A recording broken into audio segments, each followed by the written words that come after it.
Benghazi wird angegriffen. Wenn sie nicht bald hier sind, werden wir alle sterben. Benghazi is one of the most dangerous places in the world because there's a power vacuum when Gaddafi was taken out, and you have several militias vying for control. They have a weapon stash that Gaddafi left behind. It's going to be a huge problem to everybody. The place was pretty unstable from the get-go.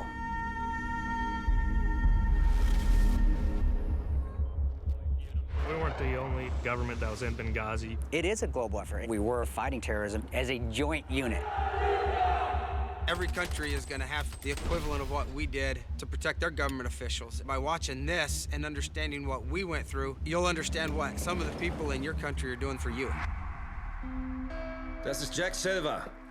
Jack. Er hat Shields in Coronado ausgebildet, also kennt er sich aus. I think what drew us together and tightened us up as a team was, you know, each one of us had kids, and it weighs on you, but facing it as a team makes it a little bit easier. Being with your friends and the team that you really care about, that helps. Ich habe heute Nacht nicht einmal an meine Familie gedacht. Jetzt denke ich an sie. You don't get to be there for every recital or every dance. It's difficult on them. They want you there. The stakes were higher because I didn't want my twins to grow up without a dad.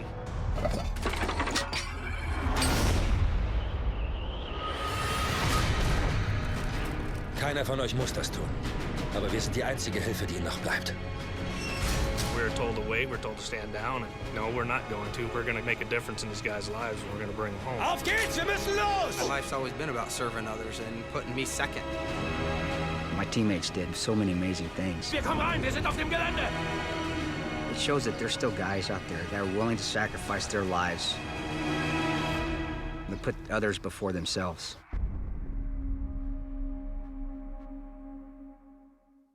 I'm totally and utterly honored to meet you guys. I mean, a lot of actors, but hey, I'm totally honored. Thank you. Thank you. What you guys do, you're heroes, 100%. Yeah. What I saw yesterday is incredible. Wow. At what point did you decide you want to write this down, tell your story? Like, how did that come about it? You know, I was injured and sitting in the hospital, and then, you know, the politicians here in America and the media here had taken this story and started and spun it to their own needs. And forgot really what happened on the ground that night, the 4 Americans that died, and to honor them. And it really got us frustrated. We started talking.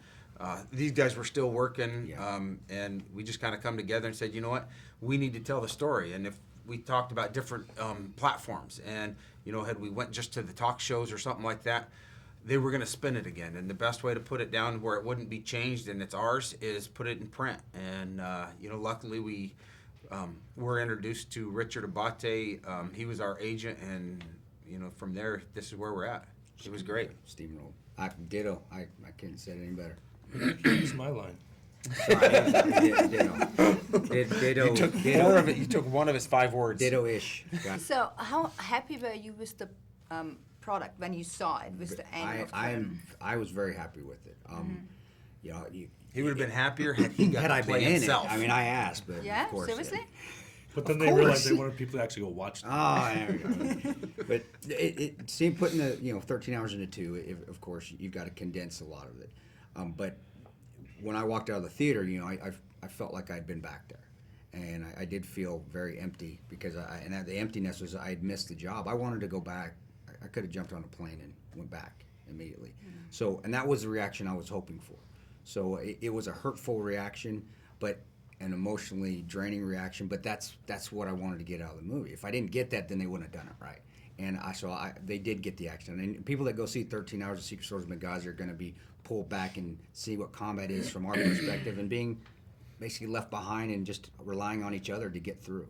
And they're going to feel that. It's going to be, I'm going to use your line again. They're going to get punched in the gut. Is that right? I used that one. But yeah, it's going to feel like they're just going to feel terrible when they walk out. But they're going to feel positive as well, because they're going to see that guys never quit when they're faced with adversity.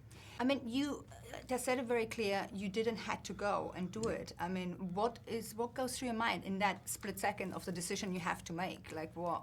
I mean, you have family at home, you know, whatever. Like, well, I what mean, goes through your mind? You're not thinking about your family at home, really. I mean, all you're thinking about, you got to go over there and save these people who need the help. You know, I mean, all of us are a lot of guys still in the military and contracts. I mean, if you know somebody's in danger and you can go and help and possibly make a difference, even if it costs your own life, you're going to do it. Why we do it, we don't know. We're just those guys that run towards the fight and not away from it. I teach guys that you don't think about family. Don't think about what you're losing. When I used to train guys to do this job, so if that's you're going to think about, hey, I'm going to die here. I'm never going to see my family again. You will. So you just train yourself to put that out of your head. And it's our job. Let's go. And we got to go help our brothers. How do you prepare, like you just said, you train yourself. How do you train yourself for the mental distress you're going to be dealing with for your life long after? That's what's good about having like drill instruction sergeant. They just thrash the crap out of you. The old I agree with you. My first day of basic training, my drill sergeant came across and just KO'd a guy that was talking back to him. New York City guy. You do it helps. That hard training that you go through, and it is training. It helps you when you get in these situations because you know how to stomach when you're looking at a roof and you're seeing your four buddies up there and then all of a sudden they just disappear. And you're able to fight that off. Say, okay, get out of that headset. We got to keep fighting. The only way you get through that is through getting through that hard training.